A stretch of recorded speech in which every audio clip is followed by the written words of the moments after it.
capa era, bueno, que la capa nerviosa era la retina, en donde están los fotorreceptores, que son los conos y bastones, y los axones de las células ganglionares que forman la retina, forman el nervio óptico, que es el segundo par craneal. Luego el cristalino, que es una estructura que es muy importante, porque ese cristalino, muchachos, es el lente que, modificando su curvatura, hace que los rayos tengan que coincidir en la retina.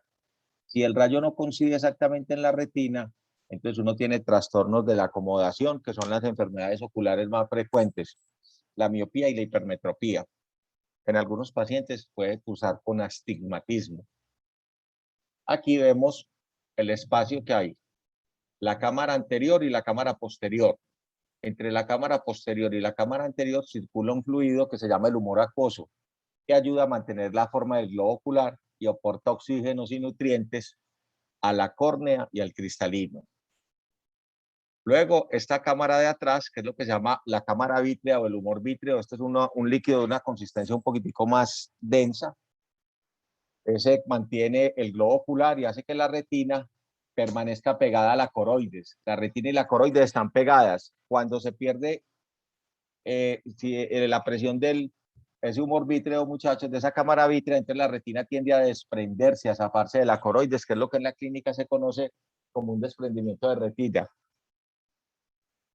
Y este es el resumen de lo que acabamos de mirar, que es tomado del libro de Tórtora, que es un muy buen resumen. Hablemos de algunas cositas de los aspectos fisiopatológicos de la visión. Entonces, lo primero es entender lo que se llama el espectro de colores que nosotros vemos. Eso está dado por una cuestión en física que se llama la longitud de onda, que es el lambda. Entonces, nosotros vemos unas longitudes de ondas que están entre 400 nanómetros y 700 nanómetros. Nosotros vemos en la escala de colores de los computadores, RGB. Por eso es que los computadores, las pantallas buenas son RGB, porque son los colores primarios del ojo, que son rojo, verde y azul. Los rojos, verde y azul es el color primario. Entonces nosotros vemos en esta escala, esta es la luz visible. Las mujeres y los hombres vemos en esta longitud de onda, pero las mujeres que son mejor hechas que los hombres tienen la capacidad de ver mayor, comillas, o sea, para que me entiendan, mayor tonalidad. Es decir, para mí esto es naranja y lo veo como un naranja de un solo tono. Y una mujer en este naranja puede ver 4 o 5 tonalidades. Las mujeres ven mejor que los hombres y eso es un problema, por ejemplo, para comprar ropa. Porque como ven tan bien los colores, entonces las combinaciones de colores a veces no le salen como le parecen a uno, porque como uno ve menos los colores, entonces ese es el problema. Entonces esta es la longitud de onda, que es la distancia pues entre dos picos consecutivos de una onda electromagnética. La luz es una onda electromagnética. Eso pues la parte fisiológica la van a ver con Jorge. Y este es el resumen de las estructuras del globo ocular que yo les acabé de mostrar. Como siempre, yo les agrego estos cuadritos, que son cuadritos muy buenos, muchachos, para el resumen cuando estén estudiando. Si ustedes se aprenden estos cuadritos, van a tener muy buenas herramientas y muy buenos elementos frente al evento. Hablemos de las estructuras anexas del ojo. ¿Cuáles son? Pues obviamente los párpados, las pestañas, las cejas, el aparato lagrimal y los músculos oculares extrínsecos. Aquí ustedes ven lo que se llama la comisura medial y este levantadito se conoce como la carúncula lacrimal. Esta es la conjuntiva, que es la capa que está encima de lo blanco, porque lo blanco es la esclerótica. Este es el párpado inferior, este es el párpado superior. Aquí dice párpado inferior, obviamente hay un error ahí. La pupila, que es la estructura, el orificio que queda en el iris. Y esto lo llaman la hendidura o fisura palpebral. Recuerden que este es el iris cuyo determinante del color está definido por 10 genes. Por eso es que es tan complejo el color del iris. Entonces, aquí estamos viendo nuevamente pues este espacio. Ustedes ven aquí, se llama la fisura o la hendidura palpebral. que va a ser fundamentalmente el espacio comprendido entre el párpado superior y el párpado inferior. Los vellitos que tiene el párpado superior e inferior a veces pueden volverse muy molestos porque se doblan hacia la córnea, hacia la esclera y pueden rayar y generar incomodidades a ese nivel. Entonces, la hendidura palpebral es ese espacio comprendido entre el párpado superior y el inferior que deja expuesto el globo ocular. Y hay, obviamente, para los párpados, los famosos músculos palpebrales que controlan el movimiento de los párpados. Parpadear es necesario para lubricar la córnea, para barrer el sucio que puedan haber caído, las sustancias que puedan haber caído sobre la película que, para poder ver las imágenes. Los músculos oculares extrínsecos son los 6 que vimos ayer, que son 4 rectos y 2 oblicuos, que son responsables del movimiento de los ojos en todas las direcciones. La conjuntiva es una capa membranosa delgada, mucosa, que reviste los párpados y recubre la esclerótica. Es decir, para que me entiendan, aquí, si yo quito esta cosita, esta es una capita, y apenas quito la capita está lo blanco. Eso es lo que se va a llamar la conjuntiva. Esperen, yo hago aquí algo listo. Entonces, la conjuntiva es esa membrana. Cuando se inflama, tenemos conjuntivitis. Y si la inflamación de la conjuntiva compromete la córnea, tenemos una queratoconjuntivitis. La placa tarsal es un pliegue de tejido conectivo que da forma a los párpados, tanto en el superior como en el inferior. Y esa placa tarsal, muchachos, contiene unas glándulas sebáceas. Esperen, yo dejo entrar a otro. Entonces, ay, por Dios. Entonces, esas glándulas se llaman glándulas tarsales o de Meibonio, y esas glándulas tarsales evitan que los párpados se peguen entre sí. Son unas glándulas lubricantes, glándulas de Meibonio. Ahorita les voy a mostrar una aplicación de eso. Entonces, aquí tenemos un corte del ojo en el plano sagital. Aquí arriba estarían los músculos. Este es el elevador del párpado superior. Este es el recto superior, este es el recto inferior y este es el oblicuo inferior. Adelante veríamos las pestañas. Aquí el músculo orbicular de los ojos, que ayuda a cerrar los ojos. Aquí estaría por delante la córnea. Estas dos cositas azules son el iris. El espacio entre el iris es la pupila y detrás está el lente, que es el cristalino. Esta estructura que ustedes ven aquí se conoce como cuerpo ciliar y son las estructuras que van a contraer o a relajarse para que el cristalino se abombe o se elongue más. ¿Listo? Aquí están estas glándulas que están en la placa tarsal que se llaman las glándulas de Meibonio. Miren acá, glándulas de Meibonio. Bueno, esas glándulas se pueden infectar y generan molestias en el ojo. Luego vendríamos a hablar del aparato lagrimal, que es el que produce y secreta las lágrimas. Recuerden que las lágrimas se producen en las glándulas lagrimales, que pueden ser 2. Algunas personas pueden tener solo una. Va a haber unos conductos lagrimales, un punto que se llama el lagrimal, luego van a ver los canalículos lagrimales, luego los sáculos lagrimales y luego el conducto nasolacrimal, que es el que lleva las lágrimas hacia la nasofaringe, que los lleva, perdón, a la nasofaringe no, al meato inferior de la cavidad nasal. Entonces ese aparato lagrimal, mírenlo aquí, glándula lacrimal, conducto lacrimal, aquí está en el conducto lacrimal superior, el lacrimal inferior. Este es el punto lacrimal que en muchas personas se ve muy fácil. Este es el saco lacrimal, este es el conducto nasolacrimal y este es el orificio del meato inferior que es debajo del cornete inferior. Entonces yo les decía que muchas veces cuando uno le manda colirio a un paciente, o sea, unas gotas para los ojos, esas gotas al hacer este recorrido y caer a la nariz se van hacia la parte de atrás y el paciente se las traga, entonces le da una sensación de sabor maluco. Entonces usted puede tener, por ejemplo, un tipo de estos llorando porque siente que le robaron el partido al Cali, ¿sí o no? En el último minuto hubo un penalti, entonces no lo pitaron. Entonces el Papa va a ser hincha de el Tolima.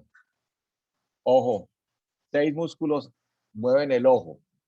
que son recto superior, recto inferior, recto lateral, recto medial, oblicuo superior y oblicuo inferior.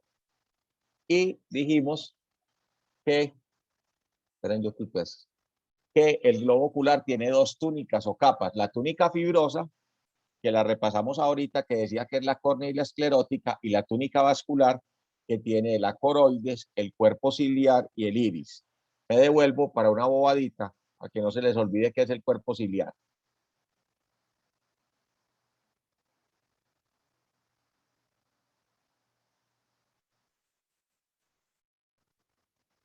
¿Qué se me hizo?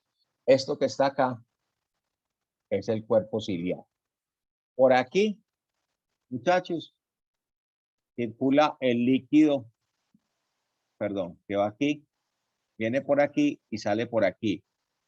Este líquido se reabsorbe aquí en un punto que se llama el seno venoso de la esclerótica, pero tiene un epónimo que se utiliza muchísimo, que es así, el canal de Sklen. Cuando se obstruye el canal de Sklen, el líquido no sale, aumenta la presión aquí, aumenta la presión aquí, aumenta la presión aquí y aumenta la presión en la retina, y eso daña la retina. Los glaucomas generan fácilmente ceguera. Bueno, bueno, esto es fundamentalmente pues lo mismo que hemos mirado, solo que aquí hay un detallito muy bonito. Miren acá, el cuerpo ciliar que va a estar formado por un músculo, que es el músculo ciliar, y por unos, como unas especies de prolongaciones que se van a llamar el proceso ciliar. Estos son los encargados de elongar o poner, para que me entiendan, poner más redondo o más alargado el cristalino. Estas fibritas que están aquí se conocen como fibras de la zónula. Esto que ustedes ven aquí, que separa la porción de la retina, que es la capa nerviosa, de la parte anterior del globo ocular, se llama la hora serrata. Esto es un canal que se llama el canal hialoideo, no les voy a molestar con eso, pero para que sepan por cultura general, es un remanente embrionario. Y aquí se ven las tres capas, la retina, la coroides y la esclerótica. La retina está pegada a la coroides. Cuando la retina se desprende de la coroides, es el famoso desprendimiento de retina. Aquí, en el globo ocular, entra el nervio óptico. Ese nervio óptico es en el único lugar del cuerpo en el cual dentro del nervio va la arteria y la vena. La arteria y la vena son la arteria y la vena central de la retina, muchachos, que son ramas de la arteria oftálmica. Recuerden que la arteria oftálmica es la primera rama de la arteria carótida interna en el cerebro. Cuando los pacientes tienen obstrucción de la arteria carótida, entonces la arteria oftálmica se queda sin flujo y a raticos. Entonces los pacientes le dicen a uno que a cada rato se quedan cieguitos un momentico. Eso se llama amaurosis fugas y es por una obstrucción de la carótida intermitente. Bueno, el iris, ya sabemos que es la porción coloreada del globo ocular. Sobre el color del iris todo el mundo pues tiene sus preferencias, ¿cierto? Que es muy lindo, que los ojos verdes, que los ojos azules. Obviamente yo comparto esa condición, pero también es respetable que hay colores de ojos negros muy bonitos. Ayer creo que voy a hacer públicas mis disculpas porque creo que de pronto quienes me oyeron por las preguntas que me hicieron me sacaron de contexto, o si de pronto eh, me expresé mal, quiero presentar públicas disculpas eh, a todos mis estudiantes. Ayer que estábamos hablando de los tatuajes, eh, porque de pronto quedó la sensación de que o de tener tatuajes era una cuestión inadecuada o inadmisible, o tener piercing. No, muchachos, es obvio que quien les habla no lo convencen mucho, aunque hay unos muy bellos, pero es obvio también que es una situación de la modernidad actual y que hay que respetar, y que es una nueva moda que de pronto, que de pronto no, que se está imponiendo, y que de pronto, por mi condición de ser un viejito, de pronto estoy desubicado y haya generado algún comentario inapropiado, o que de pronto haya generado en alguna persona una sensación de incomodidad. Si es así, les presento mis disculpas. Tengan claro que nunca tengo mala intención y mucho menos de hacer daño a la gente. Entonces, con eso cierro ese capítulo, porque ayer en el laboratorio hablé con algunos, estábamos hablando pues de cuestiones de tatuajes y todo eso, y les expliqué lo que yo pensaba que pasaba con el tiempo, pero obviamente no quiere decir que eso sea la verdad y que mucho menos descalifique o haga una situación de incomodidad para las personas que tienen tatuajes. De hecho, al final de la clase había una niña que se acaba de hacer un tatuaje muy bonito de una carta del tarot, una verdadera obra maestra. ¿Listo? Entonces les pido pues disculpas a los que de pronto el comentario los haya incomodado. Bueno, entonces el iris, les decía que es la porción coloreada del ojo. El iris lo que hace es ser la ventana para que entre la luz y ser la cortina para que entre la luz entra por la pupila, entonces usted puede o abrir la ventana o cerrar la ventana con la cortina. Si la cortina es muy oscura, entonces solo entra luz por el orificio, pero si la cortina es muy transparente, entra más luz de lo normal. Eso es lo que le sucede a las personas o a los pacientes que tienen ojos muy claritos. Cuando hay mucha luz, se les dificulta la visión porque les entra a su retina gran cantidad de luz. Entonces, hay dos cosas que es importante tener en cuenta. El iris va a generar que la pupila se abra más o se cierra más. Si la pupila se cierra, perdón, nosotros decimos que eso es una miosis.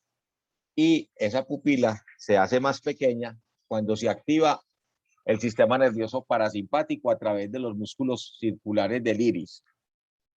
Lo contrario lo hace el sistema nervioso simpático, que lo que hace es dilatar el iris a través de los músculos radiales del iris. En esa condición, estos se abren y permiten esa situación. Obviamente, esa respuesta pupilar, pues depende de condiciones, si hay mucha luz, si hay poca luz, si el paciente está estresado, si el paciente no está estresado. Entonces, aquí estamos viendo pues las respuestas pupilares de las variaciones a la iluminación. Hablando de la retina, ahí dice que la retina cubre las cuartas partes posteriores de la capa interna del globo ocular. Muchachos, esto yo pienso que es poquito, realmente es las 5/6 partes del globo ocular. Uno puede ver el nervio óptico en el fondo de ojo. El punto por el cual el nervio óptico sale del ojo es lo que se llama el disco óptico o papila óptica.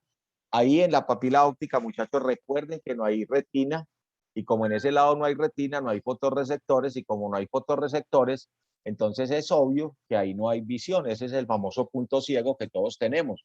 Lo que pasa es que uno no lo percibe porque los movimientos oculares generan que ese punto ciego se anule. Bueno, hay otro punto que es importante, que es lo que llamamos la mácula lútea o la mácula amarilla. Recuerden que el lúteo es amarillo. La mácula es el lugar de mayor visión, de mayor agudeza visual que tenemos. En la mácula, muchachos, solo hay conos. Cuando yo quiero concentrar mi visión en algún punto, hago que todo esto coincida a nivel de la retina. ¿Listo? Entonces, es importante tener, de la mácula, perdón. Y en el centro de la mácula está la fóvea central, que es el punto específico que les acabé de mencionar, en donde están solo conos. Entonces aquí tenemos una retina. Esto es lo que nosotros hacemos cuando miramos un fondo de ojo, que es un examen que le da a uno mucha información. Miren aquí la papila óptica. Cuando esta papila se inflama, se conoce como papiledema. El papiledema es un muy buen indicativo de hipertensión endocraneana. Por eso en los pacientes que se golpean la cabeza, que tienen TEC severo, para yo saber si tienen un edema cerebral o un aumento de la presión dentro del cráneo, miramos la papila óptica. Si está borrada, es un indicativo de papiledema. También puede ser indicativo de un aumento de la presión intracerebral, como por ejemplo un cáncer. Listo, aquí está la mácula lútea y aquí está la fóvea central. Todo esto que ustedes ven aquí son los vasos sanguíneos que venían por dentro del nervio óptico, que es la arteria central de la retina. Esto se divide en 10 vasos y aquí están los vasos, diciendo las venas más gruesas que las arterias. Este es un fondo de ojo normal. Va a haber un lado nasal y un lado temporal, porque aquí estaría la nariz del paciente y aquí estaría el hueso temporal. Esta retina que ustedes están viendo es la retina del ojo izquierdo del paciente. Pues ahí vemos. Entonces decimos que ese disco óptico es el sitio a través del cual el nervio óptico abandona el globo ocular. La fóvea o fosita central es el área de mayor agudeza visual. Aquí solo hay conos. Es una zona un poquitico más amarilla. Y este es el fondo de ojo como se ve normalmente en una persona a través de un oftalmoscopio. Entonces nosotros miramos muy bien la relación entre las arterias y las venas. ¿Listo? Y así se hacen clasificaciones de lo que en examen físico se llaman retinopatías. Entonces aquí tenemos el fondo de ojo y aquí ustedes ven, estos que son más marcados son las venas y las arterias son más claritas. Las venas son más gruesas que las arterias en el paciente normal. En los pacientes diabéticos, el fondo de ojo es una obligación necesaria de hacerla porque en los pacientes diabéticos hay tendencia a producir problemas en la retina, se llama así retinopatía diabética y es una causa frecuente de ceguera. Mientras más mal controlado esté el paciente, más rápido le da la retinopatía. Me explico. Somos dos personas que tenemos la diabetes. Tenemos la misma edad, la misma raza, el mismo sexo, toda la información genética igual. Y uno se cuida haciendo ejercicio, haciendo la dieta y el otro no se descuida. El que hace la dieta y se cuida probablemente se va a demorar mucho más en dañar la retina, pero el que se mantiene más descontrolado probablemente dañe la retina más rápido y se quede ciego. Una de las causas más frecuentes de ceguera en Occidente es la diabetes. La gente le pone mucho misterio y como nosotros somos latinos, somos fanáticos de buscar los culpables en los demás. Entonces uno escucha cada rato a los pacientes, a las personas, decir lo siguiente: es que yo no tomo los edulcorantes y esas cosas para la diabetes porque me quedo ciego. Mientras usted menos se tome las cosas para la diabetes, más rápido se va a quedar ciego. ¿Listo? Entonces miren acá, este es un paciente que en el fondo de ojo uno no ve aquí nada de retina, no ve vasos. Este paciente tiene un desprendimiento de retina. Es importante tener en cuenta la parte que está ahí, que dice que los vasos retinianos irrigan las células bipolares y ganglionares, mientras que los receptores, que son en los conos y bastones, se nutren principalmente a través del plexo capilar del coroides. Si la retina se desprende de la coroides, entonces la coroides ya no es capaz de seguir alimentando los receptores y entonces las células receptoras se mueren rápidamente. Si yo tengo un paciente que tiene desprendimiento de retina y me demoro para hacer el diagnóstico o me demoro para evaluarlo, en ese paciente la posibilidad de recuperación va a ser mínima. Entonces, el desprendimiento de retina puede ser la consecuencia de un traumatismo, como un golpe en la cabeza, de algunas afecciones del ojo, o a veces simplemente por el envejecimiento. Generalmente el desprendimiento tiene lugar entre la capa nerviosa y el epitelio pigmentario. El epitelio pigmentario es la coroides, muchachos. En estas capas se empieza a acumular líquido que separa la retina, que es delgada y flexible, hacia afuera, y entonces el paciente empieza a ver una visión distorsionada, empieza a ver unas nubes y empieza a tener periodos o partes que no ve, que se llama amaurosis, que es ceguera. La retina puede ser otra vez puesta en su sitio por medio de cirugía con láser o con criocirugía, y esto se tiene que hacer rápido porque ya les dije que si se demora uno mucho se dañan los fotorreceptores, que son los conos y bastones. Esto es otra enfermedad que es una enfermedad muy, muy frecuente, desafortunadamente en los que somos viejitos, que se llama la degeneración macular. Está relacionada pues con la edad, es una afección de la retina que se presenta en personas mayores de 50 años. Las anomalías se producen en la región de la mácula lútea, que suele ser la zona de mayor agudeza visual, eso ya lo dijimos. Las personas que sufren esta enfermedad ven bien en la parte periférica, pero pierden la capacidad de ver directamente de frente. Por ejemplo, no pueden percibir los rasgos faciales de una persona que está frente a ellos para poder identificarla. Se dice que en los pacientes mayores de 75 años, los pacientes que tienen diabetes mellitus, Entonces, en esos pacientes que tienen mayores de 75 años, la diabetes mellitus es generalmente la principal causa de ceguera. Listo, estos pues los americanos que afecta, que no nos interesa. Y se dice que es 2.5 veces más frecuente en personas que fuman 20 cigarrillos por día en los no fumadores. Esto es lo que se llama un paquete año. ¿Listo? Bueno, entonces inicialmente el paciente puede decir, estoy viendo borroso, se ve como una distorsión del centro del campo visual. En la diabetes mellitus, perdón, en la de diabetes no, en la degeneración macular. Estaba pensando en otra cosa. ¿Listo? En la degeneración macular, la visión central disminuye en forma gradual porque la capa pigmentaria se atrofia y se degenera. Lo malo de esto, muchachos, es que no tiene tratamiento. ¿Listo? Y entonces, en esos pacientes, algunos generan una degeneración macular que es inicialmente, comillas, seca y luego se vuelve húmeda porque los vasos sanguíneos se forman en la coroides y esos vasos sanguíneos producen un trasudado que genera un aumento del líquido. La otra condición es el glaucoma. El glaucoma es un aumento de la presión intraocular. Ya les había dicho, aumenta la presión en la cámara anterior, se la pasa a la cámara posterior y luego al humor vítreo.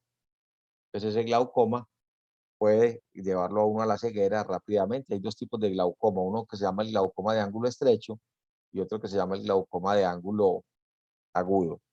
Aquí ustedes están viendo los fondos de ojo de unos primates, o sea, pues de unos simiecitos, en los cuales les hicieron glaucoma experimental. Obviamente, pues esto es un apartado, Profe, pero sí, esos exámenes de toma de presión del ojo, ¿cómo los hacen? con un aparato que se llama un tonómetro de Schwartz. Eso generalmente no lo tienen sino los oftalmólogos. A veces en algunos servicios de urgencias pueden tener esos tonómetros, pero eso es un aparato especial. ¿Listo? Listo. Profe, Sí. es cierto que ciertas sustancias que hay en la naturaleza pues pueden ayudar con el glaucoma. Ah, no, no sé. El tratamiento que yo conozco es, si es un glaucoma de ángulo agudo, requiere cirugía, que es abrir un huequito en el iris. En los pacientes de, pues, de glaucoma de ángulo estrecho, iridectomía.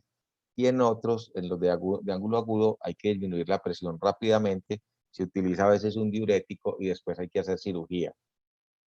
Pero no, lo que usted me dice, no lo sé. O sea, no estoy diciendo que no existe, estoy diciendo que no lo sé. ¿Listo? Hola. Eso, profe, gracias.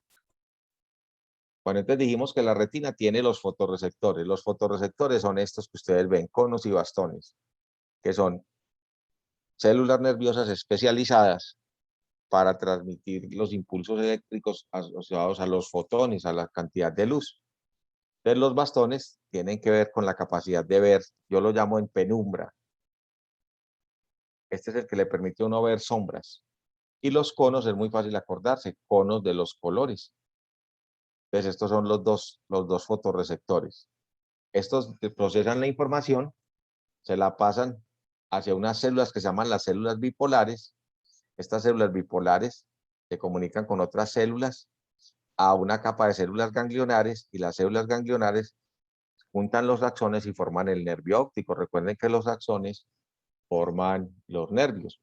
Aquí hay otras capas que son la plexiforme interna, la plexiforme externa, pero eso sí se lo dejo pues a la profe de histología. Entonces aquí tenemos, esta es la capa pigmentaria que es la coroides. Y aquí ustedes están viendo, este es un cono y aquí hay unas células, que son las células horizontales, células bipolares, células ganglionares y los axones de las células ganglionares forman el nervio óptico. Entonces yo no sé si ustedes ven esta flechita, que es muy bonita, que le dice a uno cómo van los impulsos nerviosos. Van así. Y miren cómo entra la luz. Entonces la luz entra así, pega acá y se devuelve. Y al devolverse produce este flujo. Va de capa de los fotorreceptores a la capa sináptica externa, luego a la capa de células bipolares, luego la capa sináptica interna y la capa de células ganglionares. Y las células ganglionares, los axones, forman el nervio óptico. Aquí estamos viendo el nervio óptico y cómo por dentro de él va la arteria y la vena central de la retina. Aquí se ven los fotorreceptores y siempre detrás de los fotorreceptores la capa pigmentada, la capa que nosotros dijimos que era la capa de coroides. ¿Listo? Bueno, entonces esta es la retina. Y esto que ustedes están viendo es la histología de la retina. Esta es la capa más externa, que es la esclerótica. Esta es la coroides. En la parte final de la coroides está la capa pigmentada. Aquí están los fotorreceptores. Aquí está la capa sináptica externa. Estas son las células bipolares. La capa sináptica interna. Estas son las células ganglionares que se juntan y forman el axón del nervio óptico. Listo. Entonces, ¿tienen alguna pregunta hasta acá? Hola. Hola. ¿Duermen? ¿Están vivos? No, profe. Ah, bueno. Entonces, miren, aquí yo estoy mirando este objeto. Este es el punto de fijación. Estos son los rayos que salen de ese objeto. Pasan por mi córnea, llegan al lente, el lente se acomoda y converjo la información sobre la fóvea. Esto es para poder visualizar este punto. ¿Listo? Esto es la manera en que se enfocan los objetos. Entonces, miren acá. Entonces, viene la luz, atraviesa la capa de los fotorreceptores, pega contra la capa pigmentaria y se devuelve. Entonces, miren la dirección de la luz. ¿Ven? Aquí están los conos. Estos son los conos y estos son los bastones. Conos y bastones. Aquí esta es la capa de células pigmentarias. Y estas son las sinapsis que establecen. Capas de células horizontales, capas de células bipolares, capas de células amacrinas y capas de células ganglionares. Las células ganglionares, los axones se juntan y forman el nervio óptico. Esta capa de células horizontales y de capa de células amacrinas también se pueden llamar así, como les voy a mostrar.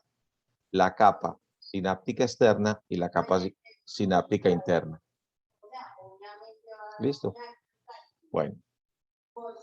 Aquí hay un concepto que es importante. El concepto que es muy importante es el siguiente. Nosotros tenemos muchos conos y tenemos muchos bastones. Los conos y bastones convergen sobre las células bipolares. Las células bipolares convergen sobre las células ganglionares. Entonces empiezan muchas células que convergen sobre menos células y estas convergen sobre menos células, por así decirlo. El hecho de que haya una gran convergencia nos lleva a una condición que es muy importante. La gran convergencia hace que la capacidad de transmisión de información de la retina sea muy buena. Entonces ya sabemos esto, que el ojo está dividido en la cámara anterior y una cámara posterior por el iris. Y la cámara anterior está entre el iris y la córnea y está llena de un humor, que es el humor acuoso, que es un líquido claro y se llama así porque es acuoso. La cámara posterior está detrás del iris y delante del cristalino y está llena de ese humor que es el humor acuoso. Y detrás de la cámara posterior vamos a encontrar una sustancia que se llama el humor vítreo. Entonces miremos acá, esto es la córnea, que la córnea es humedecida. La transparencia se conserva gracias a las lágrimas, que son como lo que están a toda hora limpiando la córnea. ¿Listo? Y es fundamental que uno esté parpadeando porque el parpadear actúa como el efecto parabrisas, limpia la córnea, hace que la córnea se mantenga limpia y húmeda. Este espacio es el limbo, es la separación entre la córnea y la esclerótica. Y esto es la conjuntiva. Si quito la capita de conjuntiva, debajo voy a encontrar la esclera. Entonces, esto que están viendo es la córnea, esta es la capa de las capas que forma la córnea, que es unas capas muy importantes. Esto se llama el epitelio, esto se llama la cápsula, la capa de Bowman, esto es el estroma y esto se llama la membrana de Semet. Y este es el endotelio. Si un paciente tiene una lesión de la córnea y se compromete la membrana de Semet, que es esta verdecita que ustedes van a ver en histología, esa córnea ya se perdió. Ya se perdió, entonces el paciente va a necesitar trasplante de córnea, lo que les decía alguna vez. Uno le puede regalar las córneas a otra persona, porque cuando uno se muere, esas córneas ni siquiera, cuando usted se las quita, no hace ni siquiera que se modifique la topografía normal del cadáver. Entonces, algunas personas, pues obviamente, donar córnea le permite a otras personas ver. Miren aquí, muchachos, esto que me interesa mucho, este es el músculo ciliar, este es el proceso ciliar. Entonces, aquí, si yo cojo el músculo ciliar y lo junto con el proceso ciliar, y se forma el cuerpo ciliar, el músculo ciliar, el proceso ciliar, constituyen el cuerpo ciliar. Si ustedes ven, aquí hay unas zonas que se llaman fibras zonulares del cristalino. Son unas fibritas que salen para pegarse al cristalino. Y al cristalino, al pegarse, pueden permitir contraer y relajar el cristalino. Aquí ustedes también ven que sale un líquido que viene y da la vuelta y se reabsorbe por acá. Este es el humor acuoso y esta es la cámara anterior y esta es la cámara posterior. Ustedes están viendo aquí el iris y este punto donde se reabsorbe se conoce como el seno venoso escleral o seno de Schlem o canal de Schlem. Las obstrucciones del seno venoso producen lo que nosotros definimos ahorita como glaucoma. Bueno. Entonces, todos estos medios, todas estas estructuras lo que hacen es refractar luz para permitir llevar la información a la retina. Entonces, la luz se refracta cuando atraviesa una sustancia transparente, dependiendo de la densidad, pues esto es una cuestión de física, ¿cierto? Cuando uno pone, por ejemplo, una cuchara en un vaso con agua, pues uno ve como que la cuchara está torcida y eso no es verdad, es porque hay una refractación de la luz. ¿Listo? Eso tiene unos ángulos. Eso pues tiene mucha importancia desde el punto de vista de la física de la visión, pero no creo que sea pues el objetivo del curso de anatomía. Entonces, lo que voy a hacer es que esas imágenes que están enfocadas en la retina, eso sí es claro, el ángulo que genere el cristalino tiene que hacer coincidir la puntica de la refracción en toda la retina, y entonces las imágenes que se enfocan en la retina están invertidas y están revertidas, están de derecha a izquierda, debido a la refracción. Entonces, las imágenes se forman al revés, lo que está arriba está abajo, en la imagen de la retina, lo que está a la derecha está a la izquierda, y el cerebro, cuando recibe la información, hace la corrección correspondiente. El cristalino tiene que contraerse o relajarse para depender, pues para enfocar lo que yo estoy viendo, si lo estoy viendo cerca o si lo estoy viendo lejano. Si lo estoy viendo cerca o lo estoy viendo lejano, el cristalino se contrae más o se contrae menos. A esa respuesta del cristalino, asociado a otras dos cosas que les voy a mostrar enseguida, se llama la acomodación. ¿Listo? Entonces, miren aquí, este es un objeto distante, miren que el cristalino se aplana y vean que los rayos de este objeto convergen aquí exactamente en la retina. Si el objeto está muy cercano, el cristalino tiene que volverse muy redondito para poder concentrar los rayos aquí en la retina y entonces el músculo ciliar tiene que hacer gran fuerza para poder contraerse. Con los años, este músculo ciliar que está contraído y que jala estas fibras zonulares para llevarlas a un estado de relajamiento para que él se pueda combar, esta capacidad se va perdiendo. Y entonces eso es lo que lleva a que los que tenemos más de 40 años no somos capaces de ver objetos muy cercanos porque perdimos la capacidad de hacer que este cristalino se ponga muy redondo, que es lo que nosotros llamamos en la clínica una presbicia.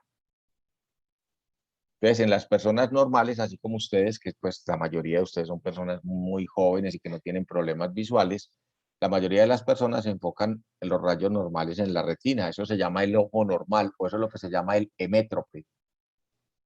En las personas hemétropes, la luz se refracta normalmente y se cae la imagen sobre exactamente la retina, o sea, enfocan bien. Este es el ojo normal. En caso del miope, que es corto de vista, el globo ocular es más largo que lo normal y la imagen converge, pero se estrecha a un punto focal frente a la retina. Estas personas van a ver bien los objetos cercanos, pero borrosos los distantes. Se utiliza una lente cóncava para corregir la visión. Entonces, miren acá, este es el paciente miope. Entonces, la imagen la forma por delante. Entonces, como los rayos están por delante, entonces yo voy a modificar los rayos para que se vean obligados a refractarse hasta atrás. para que llegue a la retina.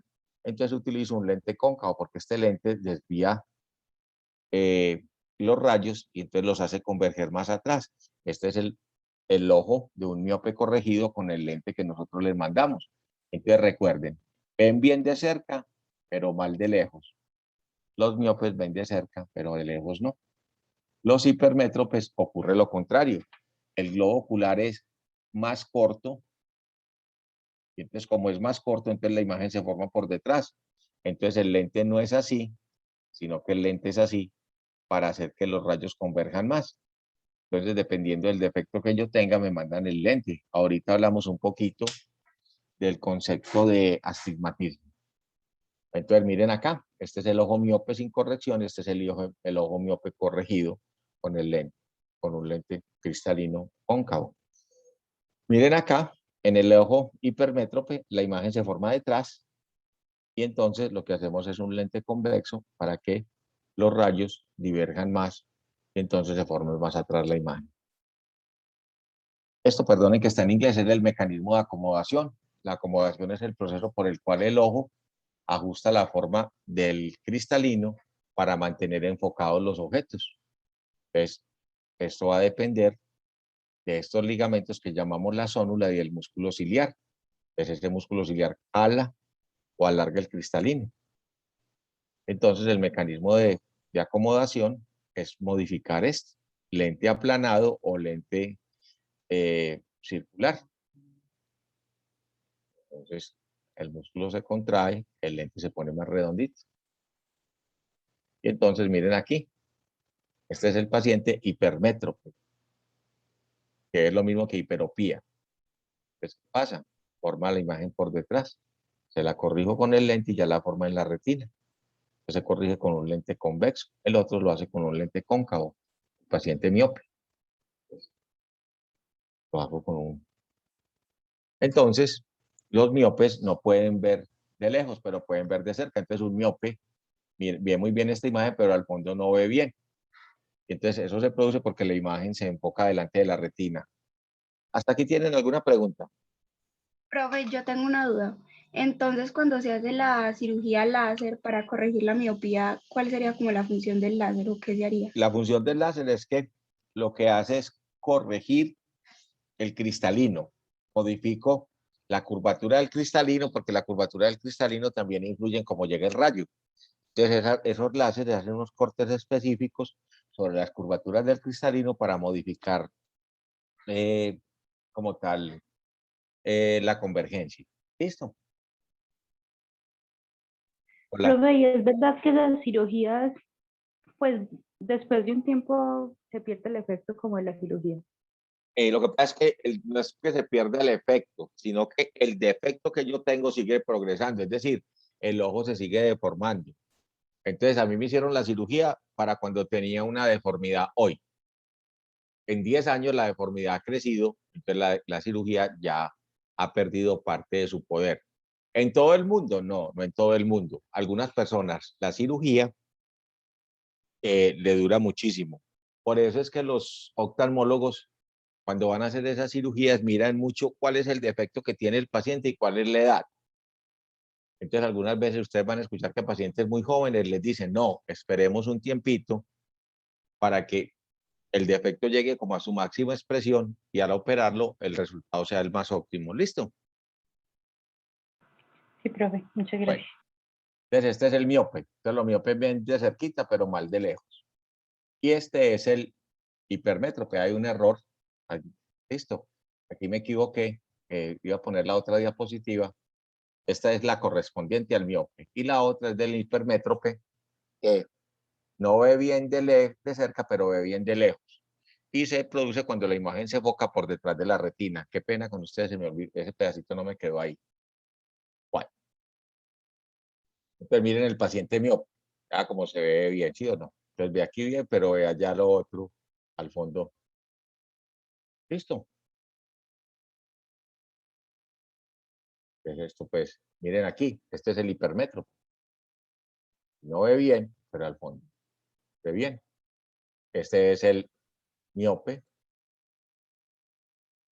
y aquí es el hipermetro. Vea que no ve bien aquí cerquita, pero atrás ve muy bien la torre. Y ahora viene el astigmatismo. Entonces ustedes ven que se ve borroso adelante y atrás. El astigmatismo es un problema del eje visual. Entonces pónganme en cuidado. Yo tengo una imagen, entonces la imagen está aquí en la retina. Entonces tiene un componente vertical y un componente horizontal. Los componentes verticales y los componentes horizontales convergen en el mismo punto de la retina. ¿Qué le pasa a los que tienen astigmatismo? Este eje llega a una parte y este eje llega a otra parte.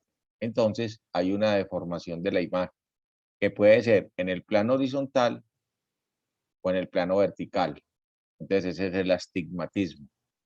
Entonces muchas personas tienen astigmatismo y no solo astigmatismo, sino miopía. Entonces les tienen que generar unos lentes especiales que corrigen eso. Esos lentes hay que hacerlos pues con una física muy especial. Por eso es que normalmente los lentes recetados pues tienen una tendencia a ser caros. Entonces el astigmatismo es un trastorno en el cual la córnea o el cristalino o ambos presentan una curvatura irregular. El astigmatismo produce una visión borrosa o distorsionada. Profe, Sí.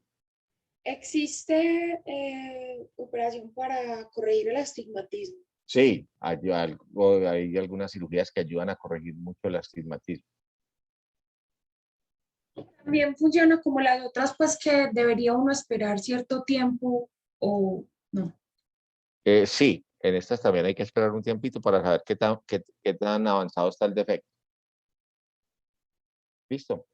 Gracias, profe. Bueno. Común puede acompañar tanto a la miopía como a la hipermetropía. Es difícil de detectar cuando es en pequeño grado. ¿Listo? Ya dijimos que es una causa de un defecto de la córnea. Entonces se asemeja más a un balón de rugby que a uno de fútbol. Entonces hay un punto de enfoque que es diferente y se puede utilizar lentes cilíndricos para corregir eso. Además, no solo corrijo el astigmatismo, sino que tengo que corregir la miopía y la hipermetropía. Ya les dije lo de la presbicia, presbis, anciano. Entonces va cambiando. Miren, a los 40 años el punto de visión cercana puede ser 20 centímetros y a los 60, 80 centímetros, o sea, 60 centímetros más largo. ¿Listo? Bueno, pues este es un paciente que tiene presbicia, no alcanza a ver de cerca, tiene que alejarlo. Esto es la agudeza visual, que es el poder resolutivo. Esas tablas se llaman tablas de Snellen. Hay en todos los consultorios. En algunas partes pues ya no le dan mucha importancia porque la idea de la valoración de la agudeza visual de los pacientes hoy en día es hacerlo bajo medios de computación. Entonces en un computador uno se pone a mirar y el computador mide los ejes de los ojos y le dice a uno qué tiene y cuál es el defecto. Entonces eso uno llega, lo ponen a mirar una cosa y eso el computador le da el dato al oftalmólogo. ¿Y qué hace el oftalmólogo? Lo lleva a uno y ya sabe el defecto y le hace pequeñas correcciones con lentes para hacer que uno lo que vea sea lo mejor posible. Entonces esa agudeza visual se llama poder resolutivo. Obviamente esa agudeza va a depender de muchos factores ópticos, estado de los mecanismos formadores de las imágenes del ojo, cómo tengo la retina, los propios del estímulo, si está iluminado, si es brillante, si está, por ejemplo, yo estoy de camiseta verde, pantalón verde y estoy pegado sobre una pared verde, obviamente va a ser más difícil distinguirme. Luego viene lo que se llama el mínimo separable, perdón, que es la menor distancia de separación de dos líneas que yo pueda ver para poderlas ver diferenciadas. Me explico. Yo tengo una línea y otra línea. Entonces yo aquí, pues para mí, veo la separación de las dos líneas. Luego hay dos líneas. Mientras más pegue las líneas, existe la mayor posibilidad de que en algún momento las vea como una sola línea. Entonces el punto que yo puedo ver, la menor distancia de la separación de las líneas, se llama el mínimo separable. Y el otro es el mínimo visible. Yo voy haciendo líneas cada vez más delgaditas hasta que llega un momento en que ya no soy capaz de de ver la línea. Es la línea más angosta que pueda ser apreciada sobre un fondo homogéneo. Entonces, esa agudeza visual se mide en estas cartas de Snellen, se acumula 1 a 6 pies. Lo que pasa es que a veces es difícil, eso se llama un ortotipo, porque muchas de estas cartas, muchachos, las regalaban ópticas. Entonces, yo recuerdo mucho que, por ejemplo, las cartas de Snellen San Vicente, era muy fácil saberse el orden de las letras porque era un mensaje. Entonces decía, en Óptica Santa Lucía nos preocupamos por el cuidado de sus ojos. Estaba escrito en este tipo de letra en las cartas de Snell. Entonces, claro, los pacientes se las sabían y entonces le decían a uno eso. Bueno, hay una relación entre la agudeza visual y el ángulo visual del ojo. Eso tiene que ver con unas cuestiones de física que se llama distancia focal y punto nodal. Generalmente, el ángulo mínimo, el que yo alcanzo a ver, es el ángulo mínimo para que yo pueda ver una letra de estas. Lo normal es que lo vea a 20 pies y vea esta línea que es el punto 20. Entonces aquí nosotros decimos que el paciente tiene una visión 20-20. 20-20 porque son 20 pies. Hay unas cositas que ustedes deben saber que son importantes porque a ustedes muchos de los pacientes les preguntan, algunos fármacos pueden tener efectos adversos sobre la agudeza visual. El paciente de repente, yo estoy viendo raro, mire, es que yo tengo alguna dificultad, veo como borroso, veo como destellos. Entonces, yo tengo que decirle a mi paciente qué medicamentos está tomando. Los pacientes de enfermedades cardiovasculares, muchos toman amiodarona, que es un medicamento antiarrítmico. Y esa amiodarona puede generar cambios en la córnea, que se llama queratopatías. Córnea es querato, por eso cuando hay una inflamación de la córnea tenemos una queratitis. Entonces, nosotros decimos lo siguiente. Si usted tiene visión borrosa, tiene destellos, auras alrededor de las luces o fotosensibilidad, pues obviamente hay que cambiarle la amiodarona. El ASA, que es la aspirina, y los anticoagulantes pueden producir hemorragias en la conjuntiva o en la retina que pueden disminuir la visión. Y un medicamento que desafortunadamente hay que utilizar a veces en cáncer de mama, que es el tamoxifeno, puede dañar la mácula. Entonces, esas personas recuerden que la mácula es el lugar de mayor visión. También algunos medicamentos que se utilizan para pacientes, comillas, locos, que es antipsicóticos, la tioridazina, pueden causar cambios en la pigmentarios que afectan la agudeza visual, la visión de los colores y la adaptación a la oscuridad. Entonces, muchas veces cuando el paciente consulta por un mismo problema visual, primero debemos averiguar qué medicamentos están tomando. Listo. Otro factor para reaccionar a las fluctuaciones es la intensidad. Entonces, nosotros tenemos dos tipos de receptores. Bastones que son muy sensibles a la luz, son los receptores para la visión nocturna.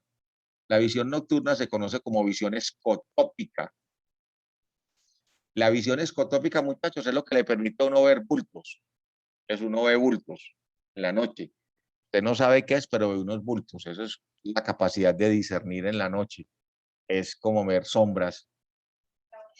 El aparato visual de la visión escotópica no resuelve detalles, no define el color, porque la visión de colores es una obligación de los colores. Esto es lo que nosotros vemos en la visión fotópica diurna. Miren los tres colores, rojo, verde y azul. En la noche, miren lo que se ve del rojo, muy poquito. Miren lo que se ve del verde y miren lo que se ve del azul por las longitudes de onda que hay en la noche. Entonces, esta visión escotópica no le permite a uno la gama del rojo que le da a uno mucha información. Bueno, entonces, hablemos de los conos, que son fotorreceptores cuyo umbral es mucho más alto, es decir, da más dificultad dispararlas, pero son más sensibles para los colores, permiten ver la visión en luz brillante, que es lo que se llama la visión fotópica. Entonces yo he hablado aquí de dos conceptos, bastones escotópicos y conos fotópicos. Los conos son los de los colores. Entonces el sistema nervioso central va a participar de dos maneras en el ojo. Aportaciones de los bastones y aportaciones de los conos. Entonces yo lo que hago es coger las dos informaciones y entonces en estas dos informaciones yo las sumo para permitir tener una imagen lo más clara posible. La presencia de que hayan conos y bastones le permite a uno ver colores y formas. Los colores, formas y sombras pues generan en teoría lo que se llama la teoría de la duplicidad, que uno ve los colores y que otro ve las sombras como tal. Bueno, es lo de la miopía. Esto es la convergencia. Esta es la hemetropía, que es el ojo normal. Cuando voy a leer, miren lo que hago. Modifico los ejes de mi visión para que caigan en las máculas. El cristalino se contrae y la pupila se cierra. A este cambio de la posición de los ojos, para que logre esto, se llama la convergencia, que es una respuesta muy importante porque es lo que hacemos cuando tratamos de leer un libro o alguna cosa. Bueno, entonces el cristalino tiene la capacidad de abombarse o alargarse, y eso es lo que se llama la acomodación del cristalino. Cuando yo tengo en el ojo normal, en el ojo hemétrope, el músculo ciliar, que es este que ustedes están viendo aquí, está relajado y está dilatado, y entonces eso pone tensión sobre el ligamento suspensorio y aplana el cristalino, porque como este está relajadito, entonces esto jala. Si voy a generar respuesta de acomodamiento, el músculo ciliar se contrae, se estrecha y se reduce el diámetro. Entonces, ¿qué hace? Disminuye la tensión sobre el ligamento suspensorio, hay menos tensión sobre esto, entonces el cristalino, comillas, se relaja y se abomba, o sea, se pone más redondito. Entonces, eso es lo que nosotros hacemos. Mientras más cercano sea el objeto, más abombamiento del cristalino necesitamos. Estos son pues los tipos de fotorreceptores, que son los conos y bastones. Convierten la energía de luz en impulsos nerviosos. Y el nombre de conos y bastones realmente está relacionado con la apariencia de los segmentos externos. Esto parece un cono y esto se le parece un bastón a los primeros histólogos.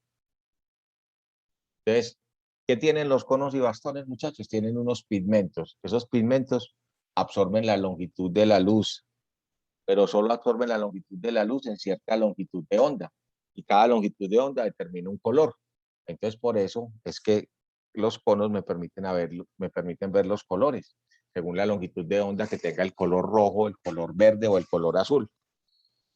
Los bastones, que solo ven en blanco y negro, solo contienen un pigmento que se llama rodoxina. Los conos tienen 3 fotopigmentos. ¿Por qué 3 fotopigmentos? Porque hay conos para el rojo, hay conos para el verde y hay conos para el azul. Entonces, para cada uno de esos colores hay un fotopigmento que responde a la luz en la longitud de onda del color. Entonces, esto es una cosa grande. Los bastones solo contienen rodoxina. No es del caso, pues, de este tema, pero es importante que lo entiendan. Miren acá. Ustedes han oído que las mamás, con muy buena intención, pero a veces sin conocimiento científico, les fascina darle a los niños jugos de zanahoria y jugos de remolacha, 2 porquerías de jugos. Entonces las mamás, llenas de buena intención, le dicen a uno que es que los conejos ven muy bien, que la zanahoria le ayuda a uno a ver bien, y que la remolacha también, zanahoria y remolacha. Pues hombre, es verdad que la zanahoria y la remolacha contienen bastante vitamina A. La vitamina A va a estar relacionada con los pigmentos que tienen que ver con la fototransducción. Entonces, los pigmentos fototransductores son derivados aldehídicos de la vitamina A. Si uno no tiene vitamina A, pues no puede ver bien. Antes, en las épocas en que la gente hacía esos viajes tan largos en barco y que se demoraban 5 y 6 meses, pues obviamente la posibilidad de tener algunos alimentos que eran perecederos, pues entonces hacía que la gente cayera en avitaminosis. Entonces mucha gente tenía vitaminosis de la vitamina A y muchas personas de esa época presentaban problemas de visión nocturna que se llama nictalopia.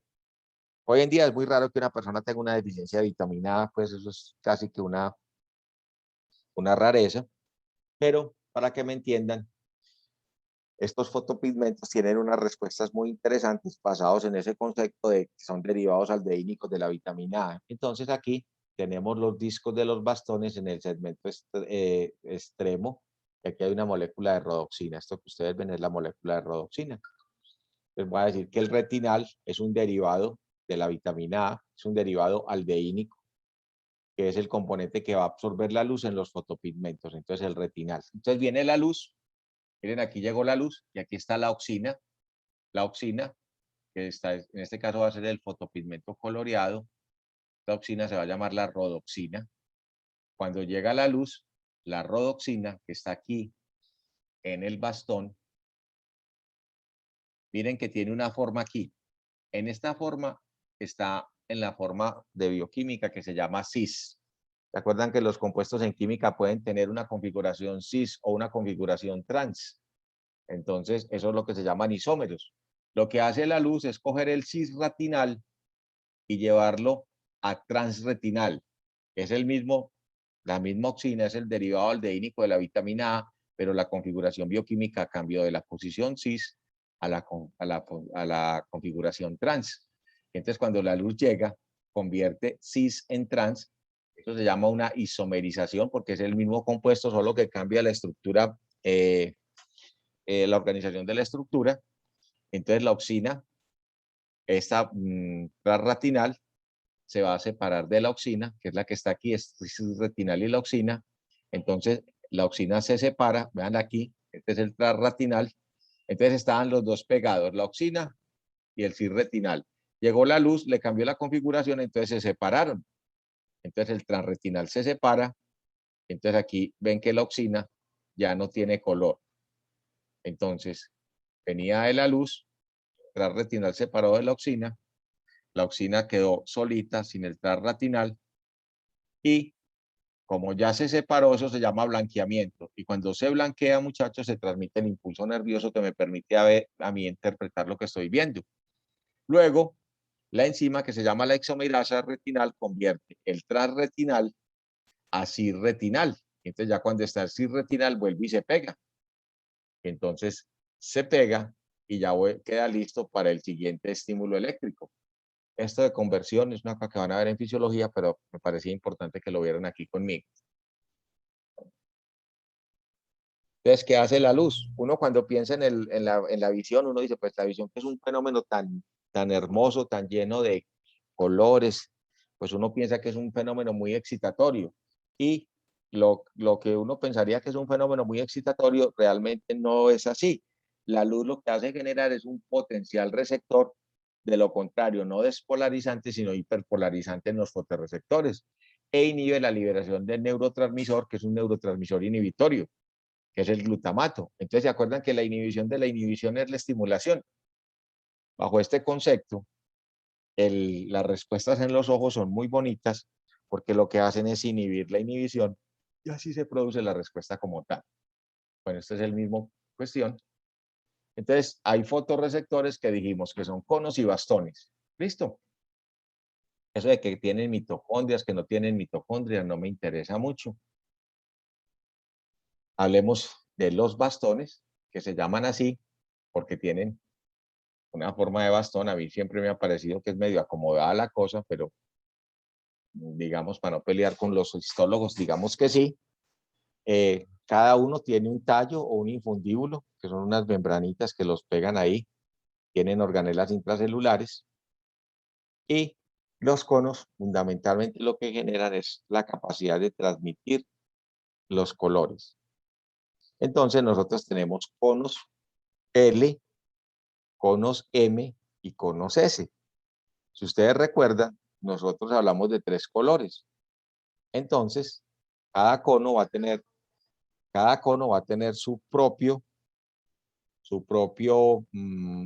longitud de onda. Entonces vamos a encontrar conos L, conos M y conos S. Vean aquí el color.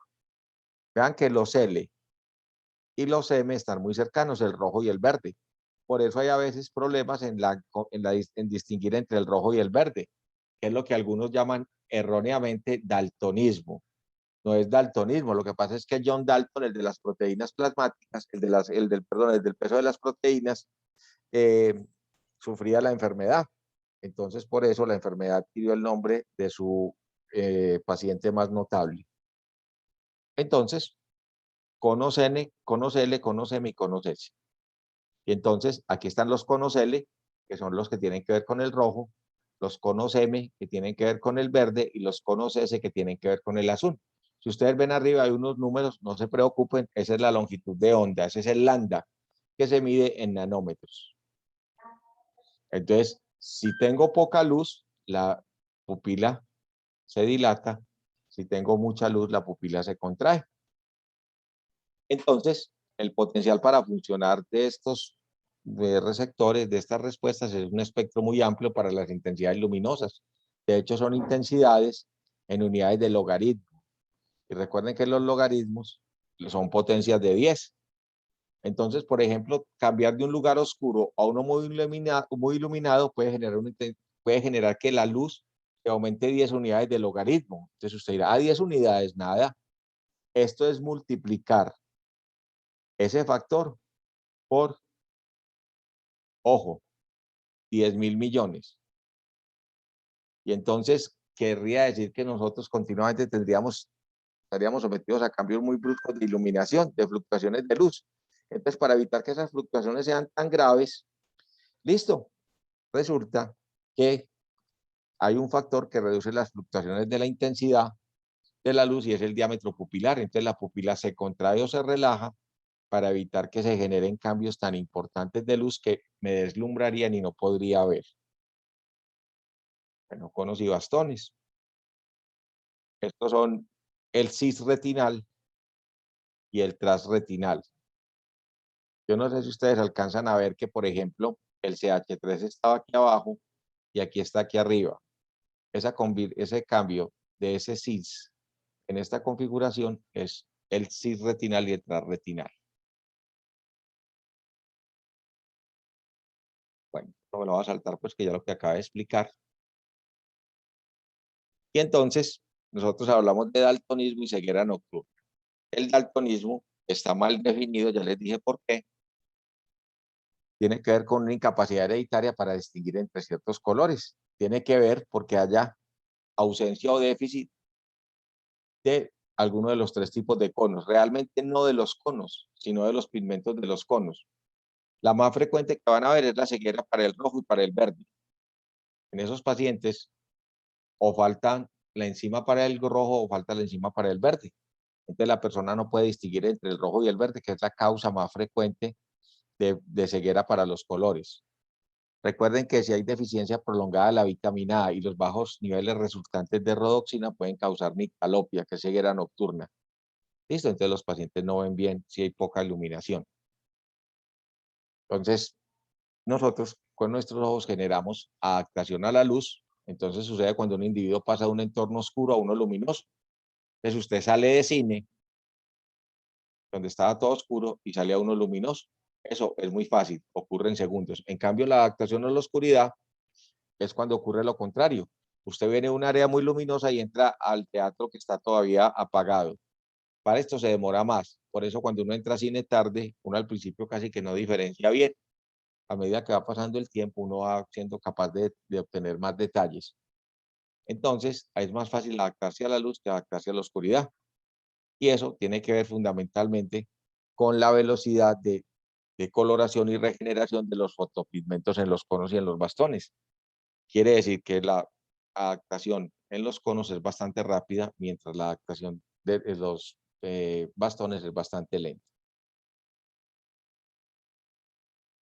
Bueno, entonces esto se los mencioné ahorita, que en la oscuridad los fotorreceptores de los bastones secretan el neurotransmisor inhibidor glutamato. El glutamato inhibe a las células bipolares para transmitir las señales a las células ganglionares, que las células ganglionares son las que se juntan y forman el nervio óptico, que lleva la información hasta el cerebro. Entonces aquí viene una cosa grande, grande, que hay que saber. ¿Cómo es la vía nerviosa del ojo? Entonces, la vía nerviosa para la visión comienza en los fotorreceptores, que son los conos y bastones. Los conos y bastones reciben el estímulo eléctrico de la luz, que se llaman estímulos fotónicos o fotones, y convierten la energía de luz en señales que se dirigen a los nervios ópticos. Entonces, de la retina pasa al quiasma óptico, el quiasma óptico al tracto óptico, del tracto óptico al núcleo geniculado lateral, del núcleo geniculado lateral salen las radiaciones ópticas que llegan al área visual primaria del lóbulo occipital. Recuerden que en el lóbulo occipital está la fisura calcarina, que es donde están las neuronas que van a recibir estas radiaciones ópticas. Esto es con lo que uno ve. Es decir, yo interpreto lo que veo con el lóbulo occipital y eso les va a permitir entender un concepto que se llama ceguera cortical. Como la corteza visual es el área calcarina que está en la región occipital, algunas personas que se golpean el cerebelo, la región posterior del cráneo, pueden generar una ceguera transitoria que se llama así ceguera cortical. Entonces, esta imagen casi siempre la utilizo en el práctico para definir cuál es la información, cómo llega. Vía visual, nervio óptico, quiasma óptico, tracto óptico, cuerpo geniculado lateral del tálamo, radiación óptica y área visual primaria, que es el área 17 que está en el lóbulo occipital en la fisura calcarina. Yo le tomaría una foto a esa diapositiva. Casi seguro la pregunto en el examen práctico. Entonces, aquí viene una cosa que es muy importante, que es los ojos de nosotros y las retinas. Entonces, la retina tiene una mitad nasal y una mitad temporal. ¿Listo? Los ojos de nosotros, como son anteriores, los campos centrales de los ojos coinciden en la mitad. Entonces, los dos ojos ven lo mismo en la mitad. Eso es lo que se llama una visión binocular. La visión binocular es una ventaja genética. Las personas que tenemos visión binocular, pues las personas no, los humanos que tenemos visión binocular, somos capaces de determinar el concepto de profundidad. ¿Qué es la profundidad? Que yo sé si alguien está muy lejos o si alguien está muy cerca. Entonces yo voy a cruzar la calle y miro si viene el motociclista, a qué distancia viene y me da tiempo de pasar o no. ¿Listo? Lo que sí es muy importante es lo siguiente. Este es el ojo izquierdo del paciente. Entonces esta es la mitad de la retina, de lo que vamos a llamar el campo, la retina temporal. Ay, la retina temporal. Esta es la retina temporal y esta es la retina nasal, porque aquí está la nariz del paciente, ¿o no? Pero recuerden que los rayos a la retina llegan diagonales. Entonces, lo que llega a la retina nasal, a la retina temporal, perdón, es lo que está viéndose en el campo nasal. Y lo que llega a la retina nasal es lo que está en el campo temporal, en el campo visual. Este es el campo visual, esto es lo que el paciente ve. Entonces, miren una cosa muy importante y muy grande. La retina temporal y la retina nasal de ambos lados hacen una cosa muy simpática. La retina temporal de este lado viene, llega al quiasma óptico y le dice, yo no me voy con usted, me voy por el mismo lado. La retina nasal llega al quiasma óptico y le dice, yo estoy muy aburrido en este lado y me paso para el otro lado. Es decir, las retinas nasales se cruzan, las retinas temporales se van por el mismo lado. Y entonces esto tiene una connotación gigantesca. ¿Qué es la connotación gigantesca? Que las áreas visuales primarias, que es el área 17, reciben información. Por ejemplo, en este caso, en el lado izquierdo, en el lado derecho, perdón, reciben la información de la retina temporal, perdón, de la retina nasal, ay, Dios mío, de la retina nasal del lado izquierdo y de la retina temporal del lado derecho. Y en el otro lado, viceversa. Entonces, como eso es tan claro, ¿para dónde va cada media retina? Y yo dije ahorita que la retina cuando recibía la imagen la invertía del todo, lo que estaba arriba lo ponía abajo y lo que estaba a la derecha estaba a la izquierda. La organización tan clara de las fibras de la retina me permite saber dónde está la lesión. Vamos a suponer, y esta es otra pregunta fija de examen, que yo hago una lesión aquí, una lesión en el quiasma óptico. Entonces, ¿qué le pasa a este paciente? Viene la información de la retina nasal de este lado.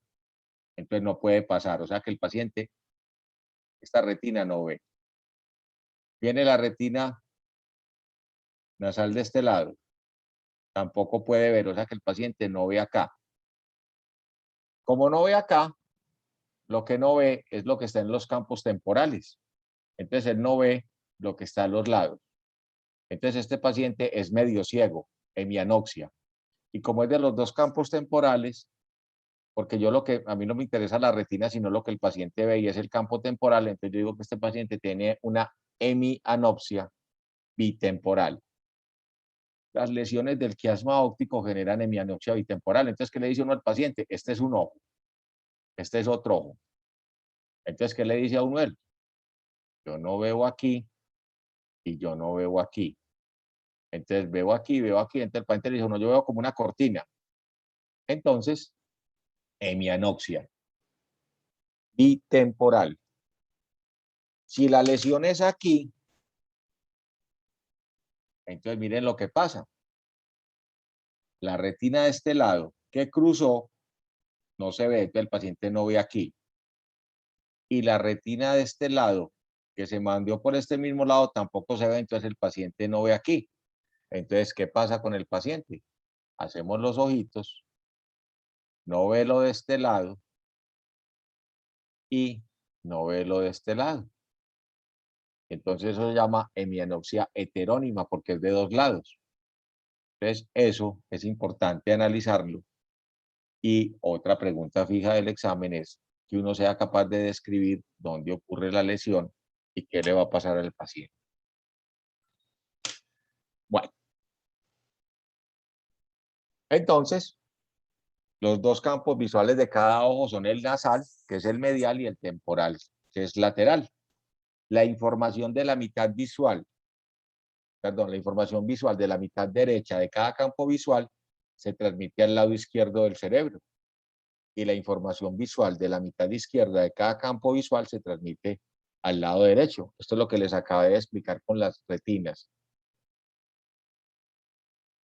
Entonces, miren acá. Ahí en unas imágenes que utilizo frecuentemente en el práctico, estoy mostrando lo verde. Esta es la cámara posterior, por lo tanto, esta es la cámara anterior. Esto será la cavidad posterior, el humor vítreo. Esto será la cámara anterior. Y esta estructura que está aquí es la córnea. Realmente, esto es la córnea, porque si fuera la cámara anterior, todo esto estaba lleno. Entonces, córnea. Aquí, esta es la capa la capa de atrás, que es la capa de la coroides, que está junto a la capa pigmentaria. Esto es el cristalino.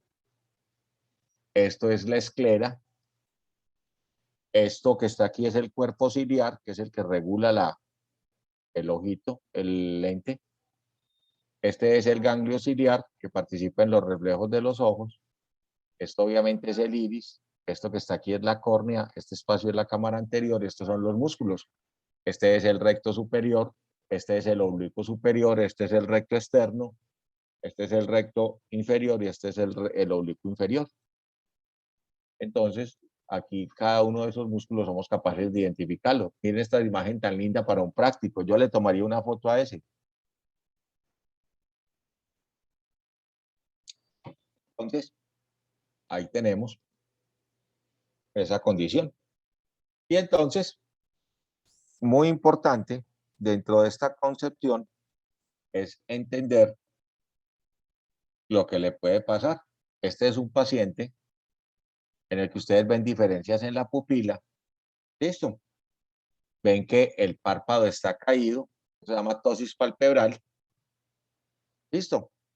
En este paciente, el ojo afectado es el derecho, entonces el ojo se abduce al intentar mirar hacia abajo.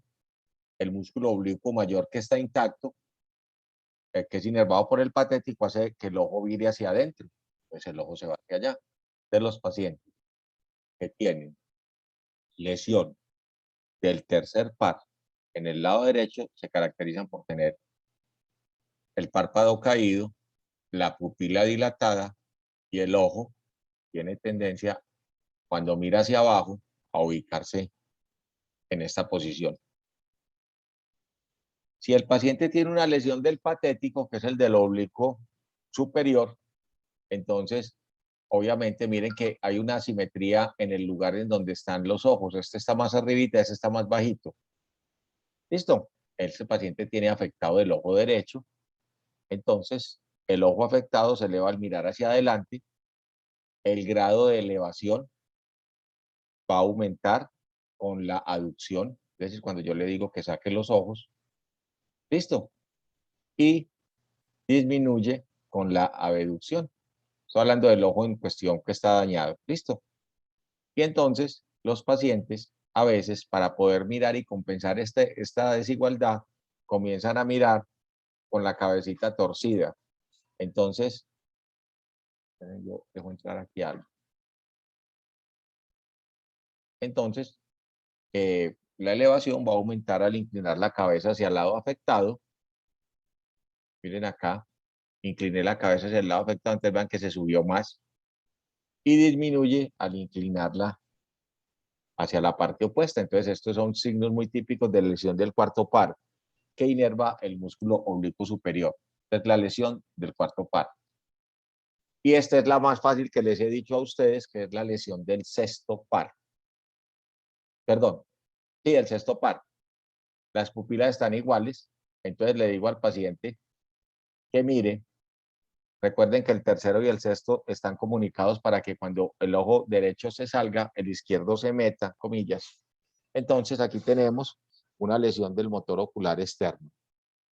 Le digo al paciente, mire hacia afuera, y entonces el ojo se queda acá, pero este mira hacia adentro, porque el tercero recibe la información, pero el sexto no la hace.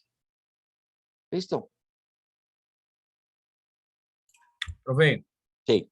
usted, pues yo creo que obviamente usted conoce a David Bowie, ¿cierto? ¿Quién? A David Bowie. Ah, sí, sí, claro, sí. Sí. Y El que ya no tenía que, señor, ese ya no se murió. Sí, sí, o está él ya vivo. murió, pero el que tenía en las pupilas que una era permanentemente dilatada y la otra no. Ah, hay una cosa que es muy rara que se llama anisocoria fisiológica. Eso es una cosa una condición casi que rarísima. Uno la puede ver en algunos pacientes. Y uno, cuando ve una anisocoria, tiene que estar seguro de que no sea una lesión del tercer par. Si el paciente no tiene problemas en la motilidad ocular, es una anisocoria, así se llama, anisocoria fisiológica. Y a veces también puede ser generada por el consumo de algunos medicamentos como los antiinflamatorios no esteroideos. Hola. Ah, listo, profe, gracias. Bueno, listo. Bueno, entonces, este paciente, que ustedes ven aquí, esperen que hay unas personas que están entrando, ¿cierto? Bueno, entonces, este paciente, miren las pupilas normales. Esto le descarta a uno una lesión del tercer par. Porque cuando hay lesión del tercer par, hay anisocoria. ¿Listo? Este paciente tiene una retracción de los párpados porque tiene mucha grasa detrás de los ojos, que es lo que ocurre en los pacientes hipertiroideos. Este paciente tiene una chalación. ¿Sí lo ven? Una chalación, ¿cierto? Que es una inflamación de las glándulas de Meibomian. Este paciente tiene una ptosis palpebral unilateral. Aquí en la fotografía no se ve muy bien, desafortunadamente, pero si lo veo anisocórico es una lesión del tercer par, y si no está anisocórico es una miastenia gravis. Esto es para valorar el párpado superior y el párpado inferior. Uno puede hacer un ganchito con un clip. Este es un paciente con una anisocoria. Miren que este paciente no tiene ptosis palpebral, que es de pronto lo que me acabaron de preguntar. Esta es una pupila que tiene, no es absolutamente redonda, es una pupila que se llama discórica. Esto es un paciente que tiene una úlcera corneal gigantesca. Nosotros utilizamos unos colorantes para eso. Este es, comillas, un visquito, comillas, interno. Eso se llama endotropia del ojo derecho. Miren que se puede meter mucho acá. Muchos pacientes son capaces de corregir y solo necesitan ejercicios ortospáticos. Bueno, hasta aquí fue claro. ¿O no? Sí, profe. Sean maliciosos. Otras preguntas fijas. las lesiones oculomotores del tercero, del cuarto y del sexto. Entonces vamos a hablar un poquitico de audición y equilibrio.